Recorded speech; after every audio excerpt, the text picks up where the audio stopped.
to forwarding.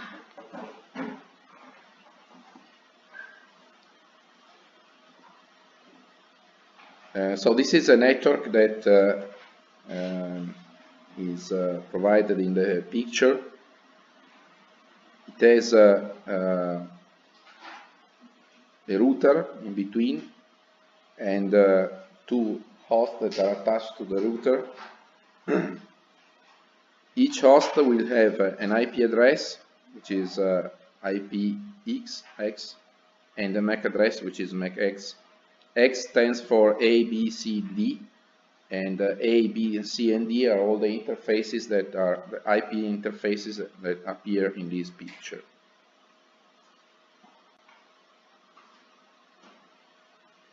So we can assume that the ARP tables of AD and the router are empty, so all the ARP tables are empty.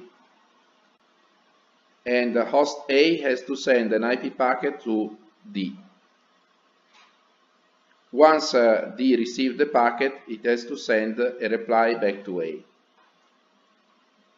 So we have to display the packets that are transmitted, including the IP packets and the ARP messages, okay, in order to complete the ARP tables.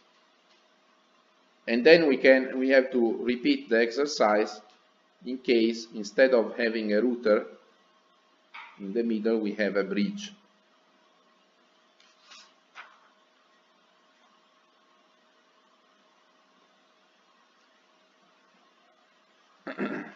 So let's use here the time diagram.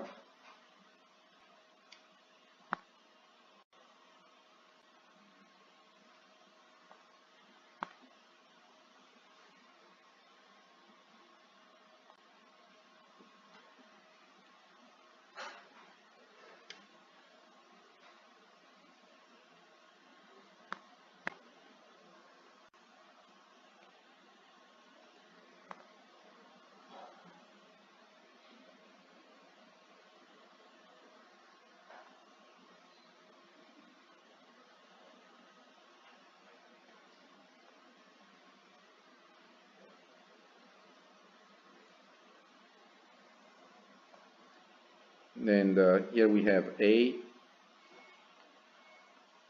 then here we have the router. This is the interface B of the router. This is the interface C. And here we have D. Okay.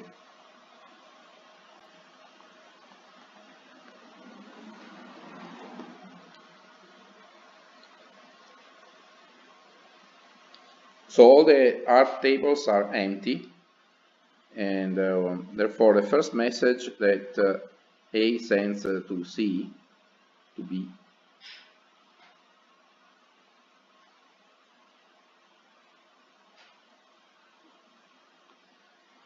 sorry, first of all, here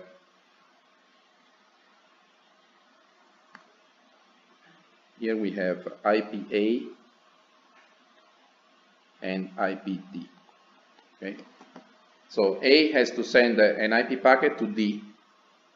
First of all, it takes the IP address of D, which is known, compares it to the IP address of the network that is connected to the interface, and since B is on another IP net, they will not match. Okay. So A is aware that D is in another network, so it has to use the indirect forwarding. In order to use indirect forwarding, A has to send the packet first to the router, and then the router will forward it to D. But at the beginning, A does not know the MAC address of the interface of the router. However, A also has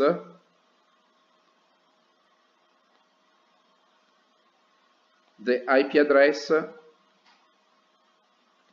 of the router interface, because that is the gateway, which is always present. Okay. So A will send a packet that is an ARP message, an ARP request, and this packet will have the target IPB. Okay.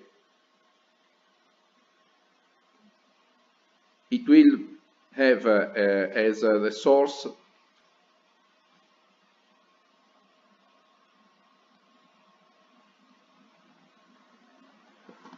MAC of A, and as a destination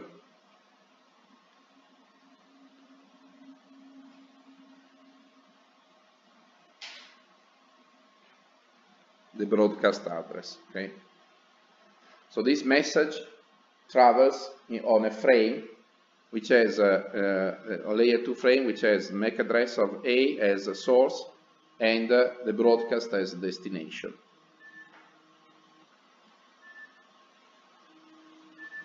When this packet is this message is received by the interface of B, B will reply back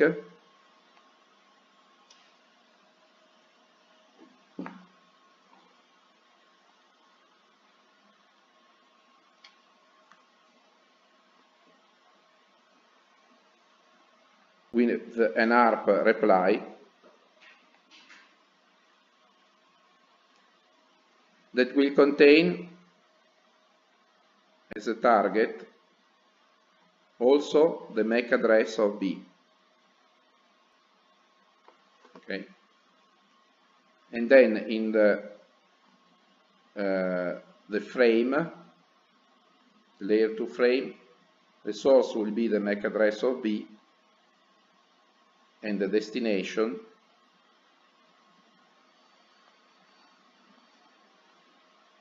will be the MAC address of A. Okay.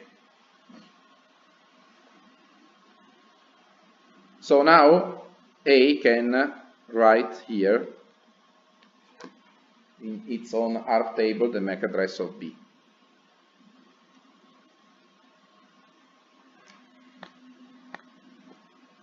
Now A sends an IP packet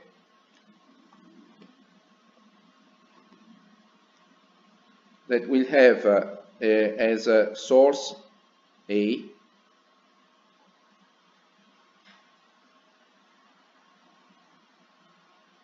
and as a destination D. Okay, D is the host to reach, and it will travel inside a layer 2 frame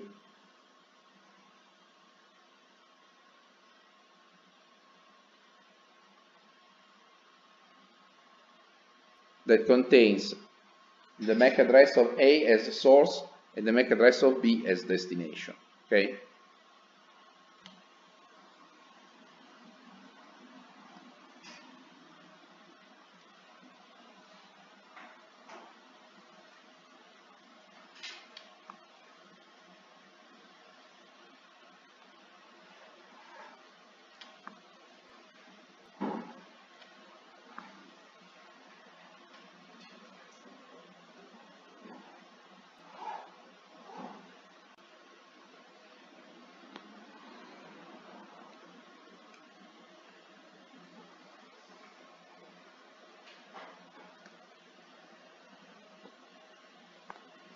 Now what happens here at C?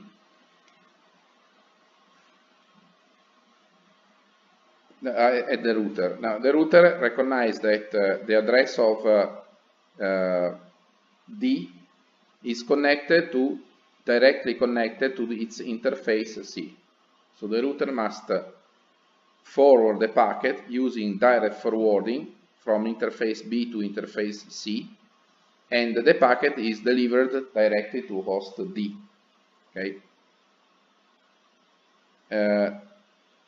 But also C has an empty ARP table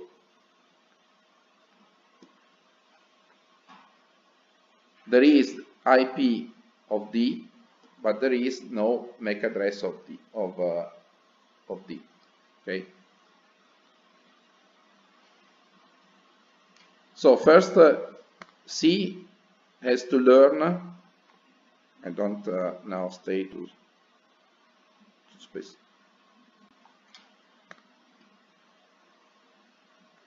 I don't specify directly all the details, but in any case, C will send an ARP request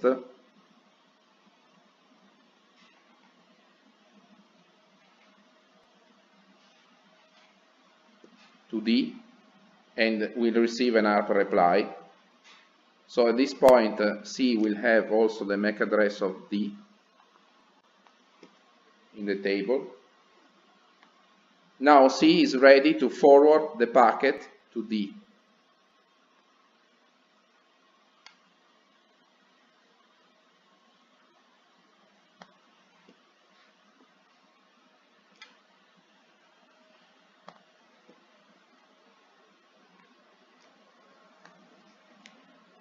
So now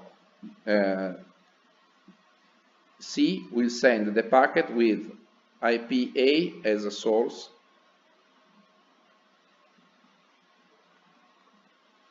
IP D as a destination, in the frame with MAC C as a source and MAC D as a destination at layer 2.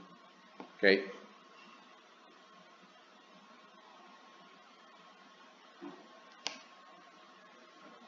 So the packet is then delivered to the destination. In the exercise, it said that then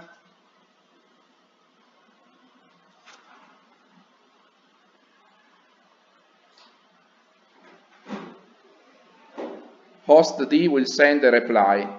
Okay. When host D has to send a reply, the process is the same, but we can assume that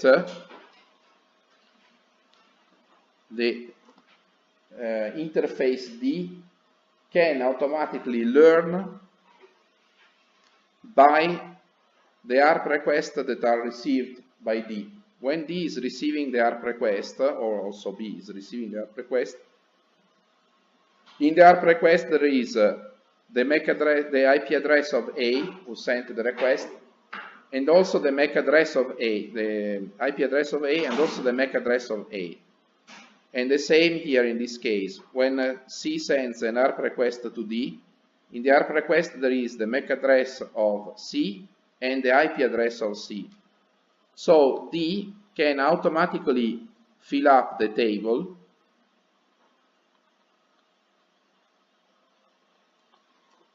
by looking at the ARP requests.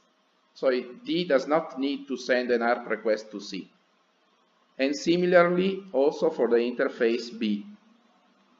In the interface B, when B is receiving the ARP request, we can immediately fill up the entry related to A. Okay? So when D is replying,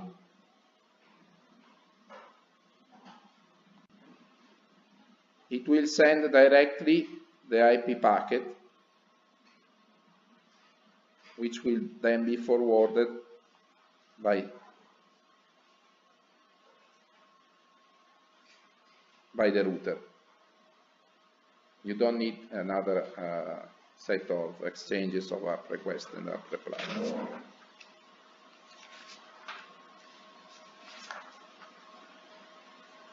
Okay, so I still need to do another type of exercise. Now it's too late, but I can do it.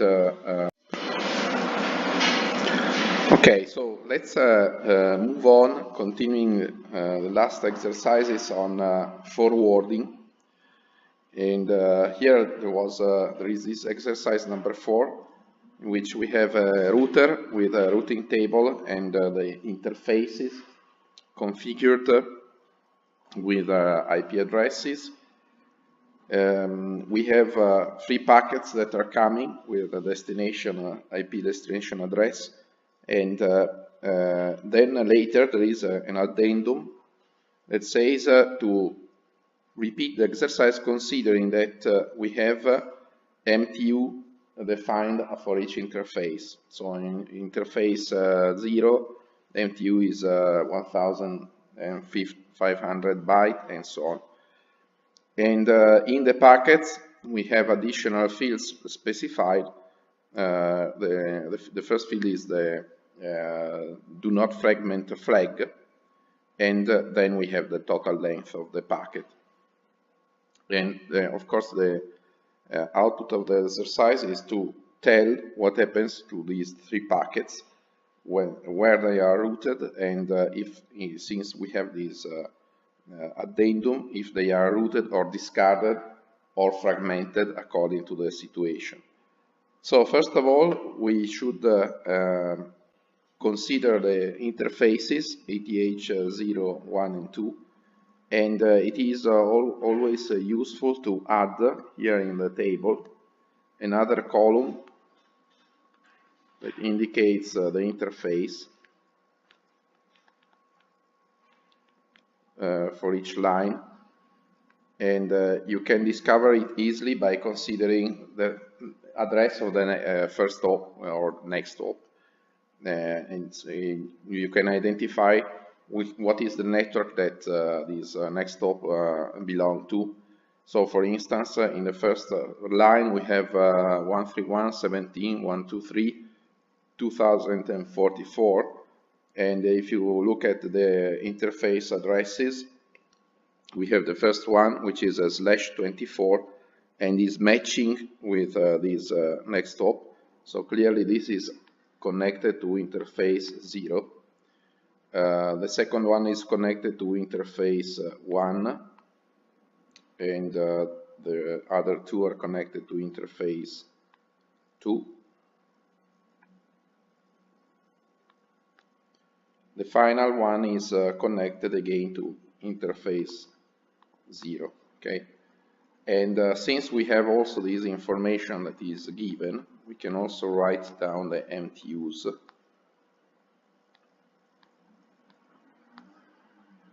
So we have 115, 1500, 860, 23. Okay, so this is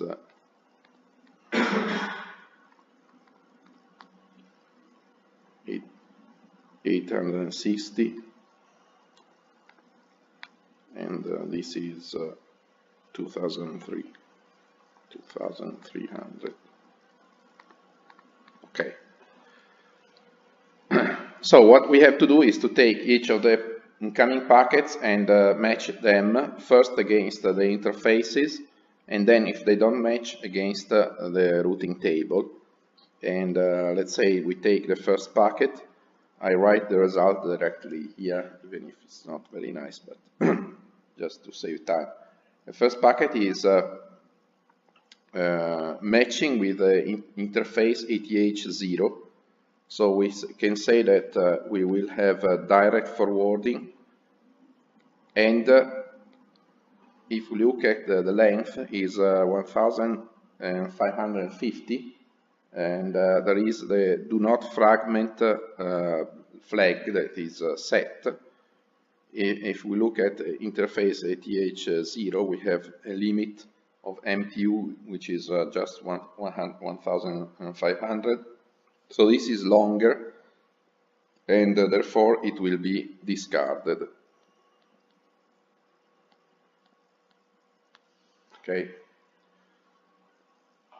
Second case, it does not match with any of the interfaces, so we have to go to the lookup table, so the routing table, and you can see that it is matching with line number 3, 131.56, and so line number 3, which is this one, it means that it goes out of interface ETH2, so let's say indirect line number 3.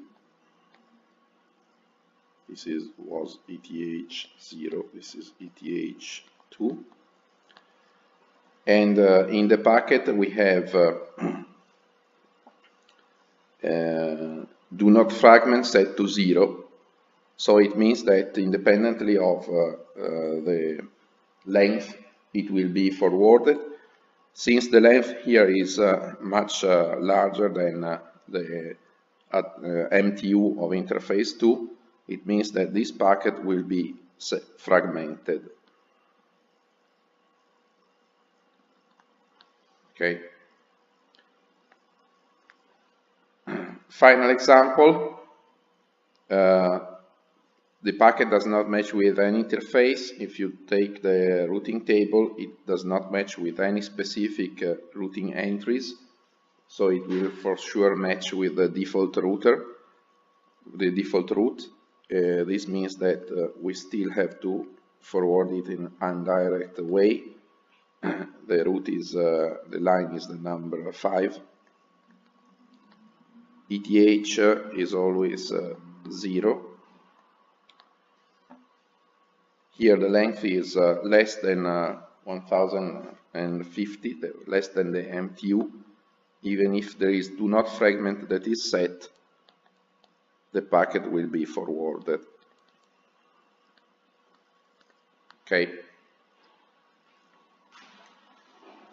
This example is quite simple. Actually, the only difficulty that you have in these exercises is if the network prefixes are not specified in a simple way like this, but you have the net masks that are not exactly following the bytes. In that case, you have to check and to look at the binary representation of the numbers in order to find a matching.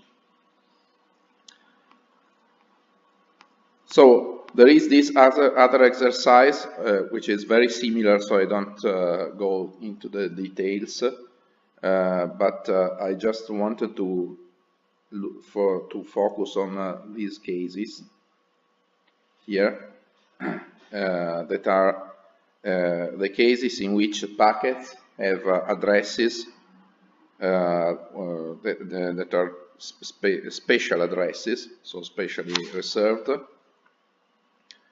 And so for, here we have the first one, which is the limited broadcast.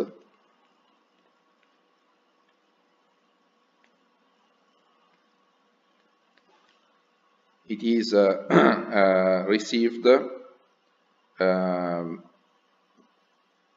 by the packet from an interface, and but since it is a limited broadcast, in any case it will be discarded, because it means that it was broadcast intended for some host of a network to which the router is connected, and so the interface received it because it's broadcast, but it does not have to forward it anywhere. Second case is this one. This is a case of directed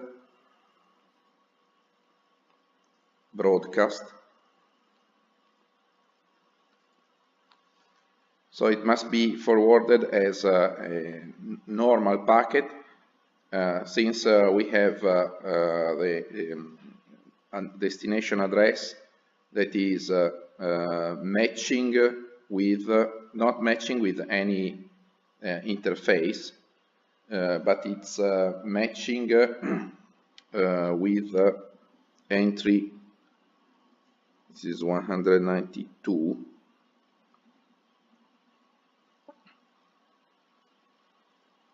no, sorry, it's matching with interface ETH0, okay?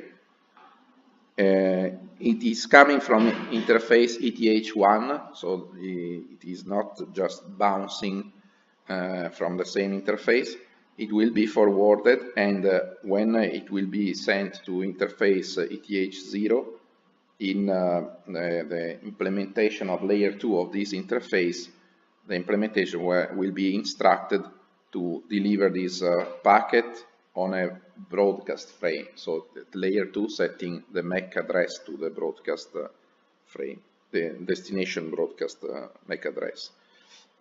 And finally, we have this packet that is coming from interface ETH0. This is a case of limited unicast. It means that it was sent by a host connected to the network, connected to interface ETH0, directed to another host of the same network, and therefore for sure it must be discarded. Okay, it arrived to the interface of the router, presumably because it was traveling on a frame, a layer 2 frame with a destination MAC address set to the broadcast. Okay.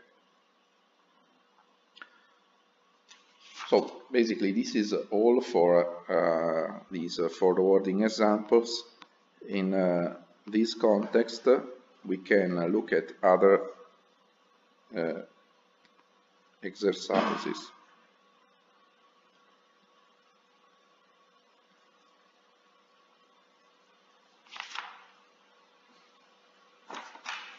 But I don't find them here.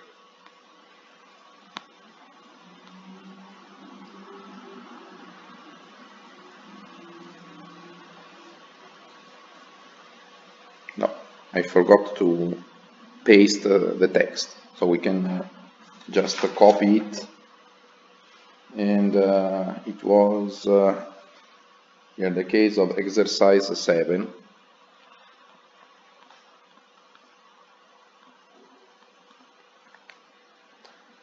Exercise 7 says that we have the transmission of an IP datagram with a payload P equal to 4904 byte, identifier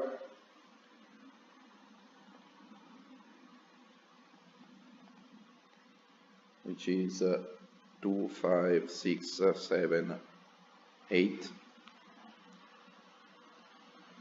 and it must be transferred from a network through a network which has MTU. Let's denote it MTU with 1 equal to 1172 byte. Okay.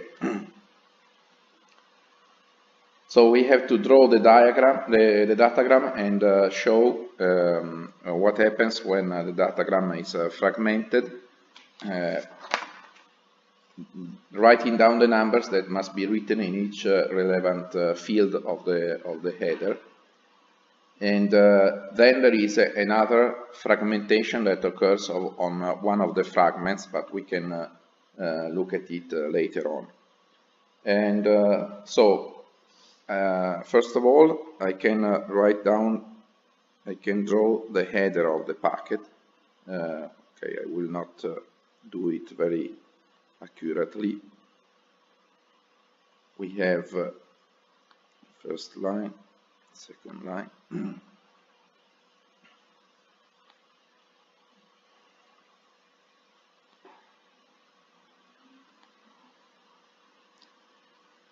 And this is generically the header of the packet, of an IP packet. And here I have to draw this separation.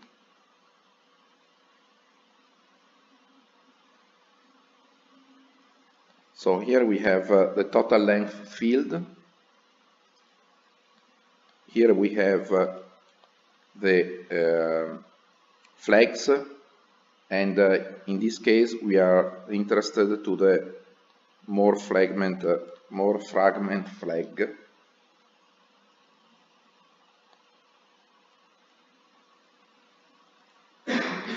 Okay. Obviously, the do not fragment flag will be set to 0. And here we have the ID. Here we have the fragment offset. And then this is the payload. And we are interested to the starting and the ending byte. This is the header, the length of the header. So I start writing down also indexes. Let's say that index I is denoting the fragmentation.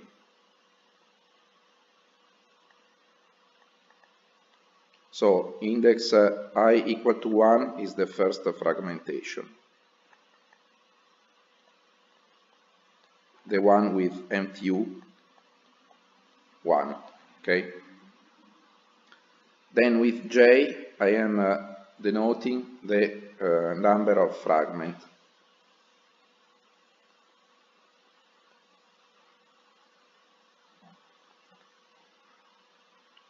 Fragment number.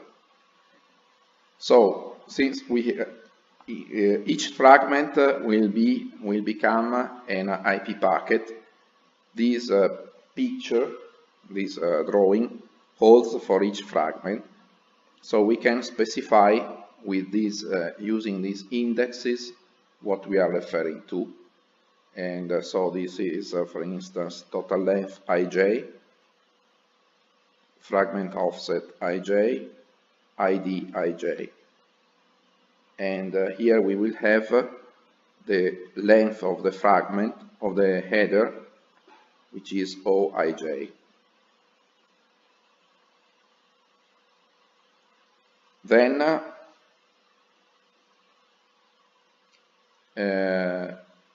here we can say that Bij and Fij are respectively the first and the last byte in the payload.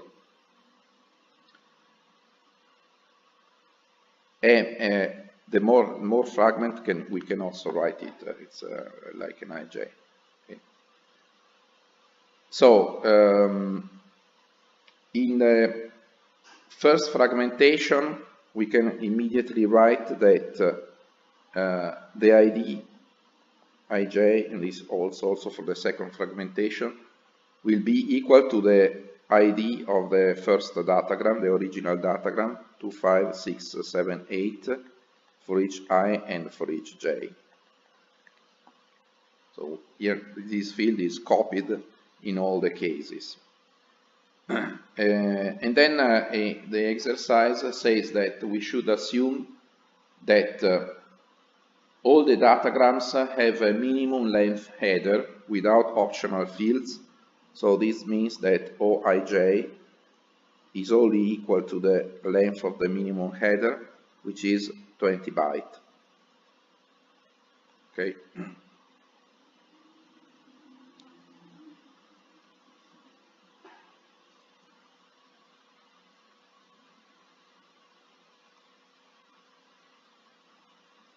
So when we are using sending the fragments through the MTU1, we always have to consider that MTU refers to the total length of the IP packet, and we have to figure out what is the payload instead. How long is the payload? And so in the first fragmentation, we can say that MTU1 prime, which is the total length, the maximum length of the payloads of the first fragments, is equal to MTU1 minus the header. Okay. So since MTU1 is the number that we have already written here, 1172 bytes, it means that the total length will be, the maximum payload length will be 1152 bytes. So once we have this number, we can know how many fragments are generated by the fragmentation, because you have to take the original length of the payload, which is this number that we wrote there, and all the fragments that are generated will contain at maximum 152 bytes, which means that all of them will contain this number except the last one. Okay. So the total number of fragments that are generated, let's call it n1 by the first fragmentation, is equal to the upper integer of p divided by this number that we have computed, MTU1 prime. In our case, this is 4904 divided by 152, which is 5. Okay. It means that we have generated 5 fragments. The first 4 will have the length that is the maximum possible, and the last one will be shorter. So now we have to write down all the parameters for each of these fragments, and so we can write that the total payload length, let's call it Pij, generated in this first fragmentation, so it is P11, P12, P13, and P14. All these first 4 fragments have the maximum length, so it will be equal to MTU1 prime, so it will be 1152 bytes.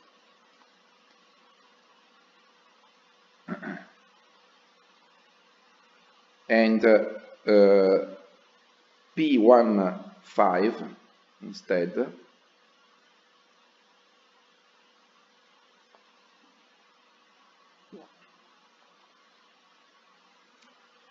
P15 will be equal to the original P minus 4 times MTU prime 1. Okay. If you do some the calculations, it comes out 296 bytes. Okay. So this is the content of the last fragment.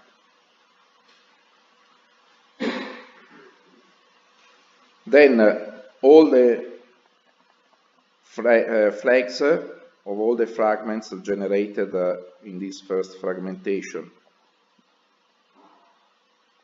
The flag more fragment 1, 3.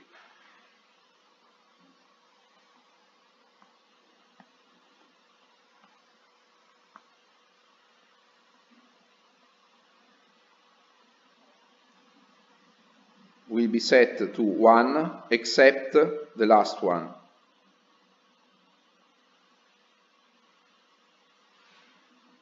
The last one will be set to 0 because it's the last fragment. Okay.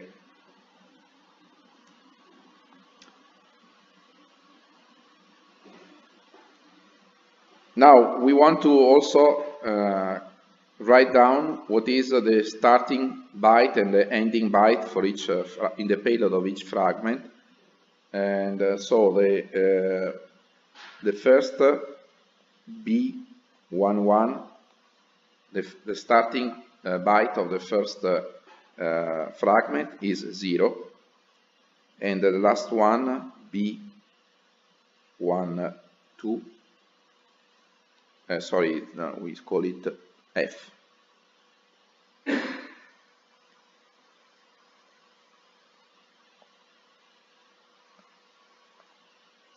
F12 will be equal to 1151 actually, because the number of bytes is 1152. Okay, since the first one is 0, the last one is 1151. Then we can calculate the first byte of the second fragment, which will be 1152. Okay. From the first byte of the second fragment we can also write the fragment offset. The fragment offset is equal to the number of the first byte of the payload divided by 8, because we are always counting in groups of 8 bytes, which is, in this case, 144. The fragment offset of the first fragment is obviously 0. Okay. Then the final byte of the second fragment will be, now I am copying the numbers that I have already pre-computed, 2303. So it means that 13 will start with 2304 and will finish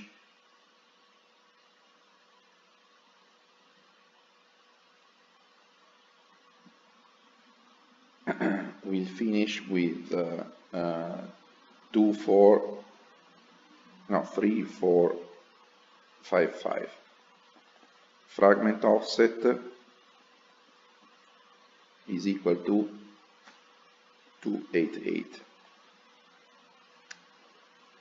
Then we have B14,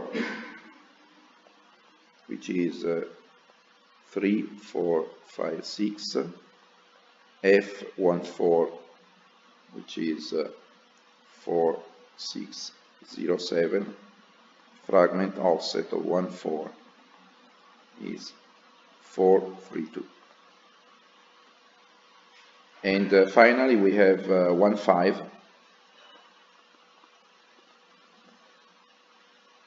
(4608). The final is 4903, fragment offset 576. Okay, you can check that these numbers are correct, and then the exercise goes on by saying that the first of the datagrams that was transmitted crosses a network with NTU equal to 596 bytes. So it will generate other fragments, and you have to do the same calculations. Remember always that the more fragment flag is set to 0 only in the last segment, not in the last segment at each fragmentations, in the last fragments, but in the last fragment that is coming out from the first fragmentation. Okay, so now you can continue the exercise by yourself, but there are the solutions, and I think this is all for this chapter about forwarding. So now we can